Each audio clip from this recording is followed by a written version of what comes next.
राधे राधे दोस्तों, आप सभी का आपके अपने चैनल धर्म शक्ति में स्वागत है। अहोई अष्टमी की आप सभी को बहुत बहुत शुभकामनाएं। अहोई माता आप सभी की संतानों को सुख, शांति, समृद्धि और स्वास्थ्य प्रदान करें। अहोई माता आप सभी के जीवन में खुशी, सुख, समृद्धि के द्वार खोले। माँ आपकी सभी मनोकामनाएं पूर्ण करें। इस वीडियो में सबसे पहले हम श्रवण करेंगे कि इस अहोई अष्टमी को बहुला अष्टमी क्यों कहते हैं, इसके पीछे की पौराणिक कथा। उसके पश्चात अहोई अष्टमी की अन्य पौराणिक कथाओं का भी हम श्रवण करेंगे। अहोई अष्टमी का व्रत कार्तिक कृष्ण पक्ष की अष्टमी के दिन किया जाता है। अहोई अष्टमी को अहोई आठे के नाम से भी हम जानते हैं। इस वर्ष 14 अक्टूबर को देर रात्रि को 1:18 पर अहोई अष्टमी प्रारंभ हो रही है। वहीं 25 अक्टूबर को देर रात्रि 1:58 पर यह समाप्त होगी। 24 अक्टूबर को अहोई अष्टमी का त्यौहार मनाएंगे। अहोई अष्टमी के दिन भर उपवास रखा जाता है और शाम को तारे देखने के पश्चात अहोई माता का पूजन किया जाता है। तारों को करवा के माध्यम से अर्घ्य देकर पूजन करते हैं। उसके पश्चात व्रत का पारण कर लेते हैं। अहोई अष्टमी को बहुला अष्टमी कहते हैं। इसके पीछे की क्या मान्यताएं हैं, आइए सुनते हैं। मथुरा के पास आरिता नाम का गांव है, जहां पर राधा और कृष्ण नाम के 2 कुंड हैं। राधा कुंड के विषय में मान्यता है कि यदि किसी दंपति को संतान की प्राप्ति नहीं हो रही और वे अहोई अष्टमी अर्थात कार्तिक कृष्ण पक्ष की अष्टमी की मध्य रात्रि को इस कुंड में स्नान करते हैं तो उन्हें संतान की प्राप्ति होती है। कृष्ण कुंड से जुड़ी कथा। इस कुंड के संबंध में प्रचलित कथा के अनुसार कंस भगवान श्री कृष्ण का वध करना चाहता था। इसके लिए कंस ने अरिष्टासुर राक्षस को भेजा। अरिष्टासुर बछड़े का रूप बनाकर श्री कृष्ण की गायों में शामिल हो गया और बाल ग्वालों को मारने लगा। श्री कृष्ण ने बछड़े के रूप में छिपे राक्षस को पहचान लिया और उसे पकड़कर जमीन पर पटककर उसका वध कर दिया।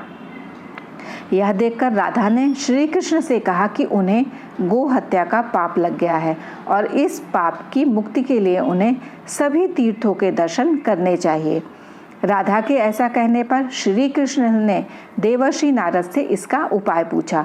देवर्षि नारद ने उन्हें बताया कि वह सभी तीर्थों का आह्वान करके उन्हें जल रूप में बुलाएं और उन तीर्थों के जल को एक साथ मिलाकर स्नान करें।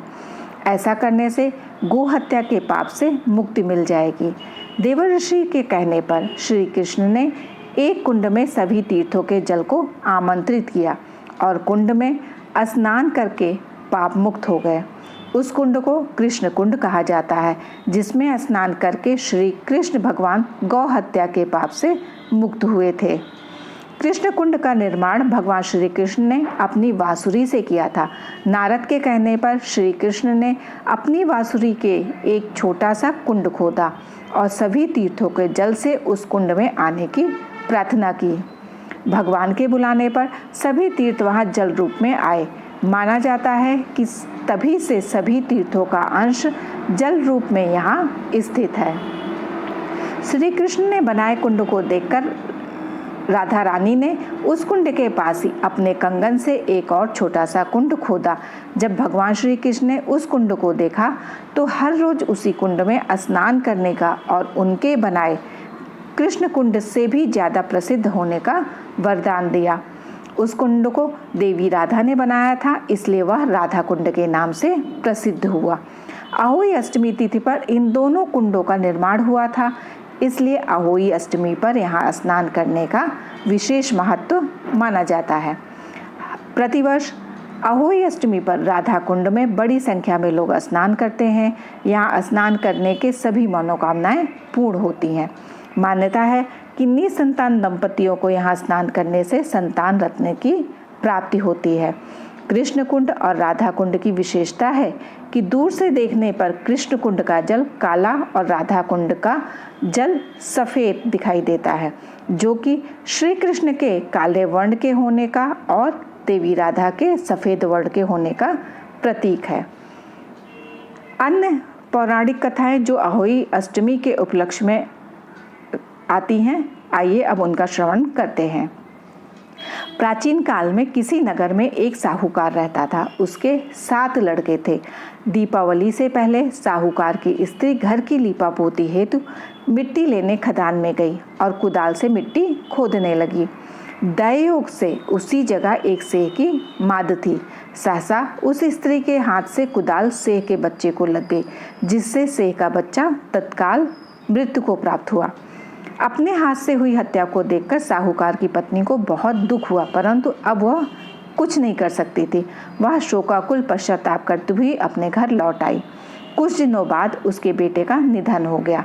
फिर अकस्मात दूसरा, तीसरा और इस प्रकार वर्ष भर में उसके सभी बेटे मर गए। महिला अत्यंत व्यथित रहने लगी। एक दिन उसने अपने आस पड़ोस की वृद्ध महिलाओं को विलाप करते हुए बताया कि उसने जानबूझकर कभी कोई पाप नहीं किया, परंतु एक बार खदान में मिट्टी खोदते हुए अनजाने में उससे एक सेह के बच्चे की हत्या अवश्य हुई है और तत्पश्चात मेरे 7 बेटों की मृत्यु हो गई। यह सुनकर पास पड़ोस की वृद्ध माताओं ने साहूकार की पत्नी को दिलासा देते हुए कहा कि यह बात बताकर उसने जो पश्चाताप किया है उससे उसका आधा पाप नष्ट हो गया। तुम उसी अष्टमी को भगवती माता की शरण लेकर सेह और सेह के बच्चों का चित्र बनाकर उनकी आराधना करो और क्षमा याचना करो। ईश्वर की कृपा से तुम्हारा पाप धुल जाएगा। साहूकार की पत्नी ने वृद्ध महिलाओं की बात मानकर कार्तिक मास की कृष्ण पक्ष की अष्टमी को उपवास और पूजा अर्चना की।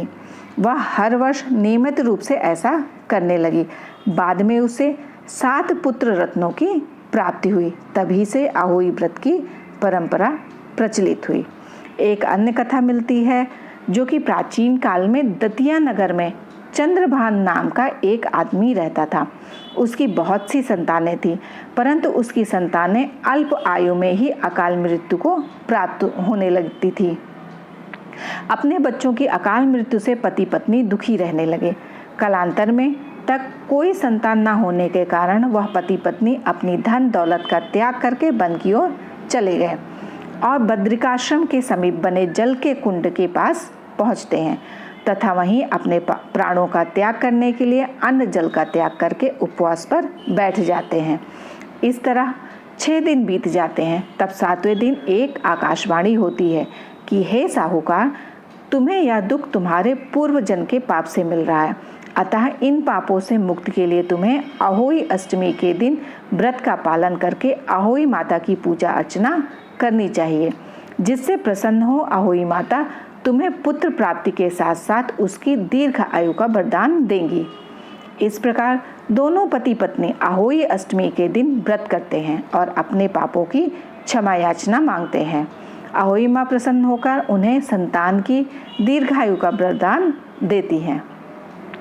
आज के समय में भी संस्कारशील माताओं द्वारा जब अपनी संतान की इष्ट कामना के लिए अहोई माता का व्रत रखा जाता है और शाम को अहोई माता की पूजा की जाती है तो निश्चित रूप से इसका शुभ फल उनको मिलता ही है और संतान चाहे पुत्र हो या पुत्री, उसको भी निष्कंटक जीवन का सुख मिलता है। जो भी माताएं बहनें इस कथा का श्रवण कर रही हैं, अहोई माता उन सब की संतानों को सुख, शांति, सौभाग्य और स्वास्थ्य प्रदान करें। यदि वीडियो आपके लिए उपयोगी है तो वीडियो को लाइक कर लीजिए और जो लोग चैनल पर नए हैं चैनल को सब्सक्राइब करके बेल आइकन को प्रेस कर लें, जिससे उनको आगे आने वाली वीडियोस के नोटिफिकेशन समय पर मिल सके। प्रेम से बोलिए अहोई माता की जय, राधा रानी की जय। राधे राधे दोस्तों।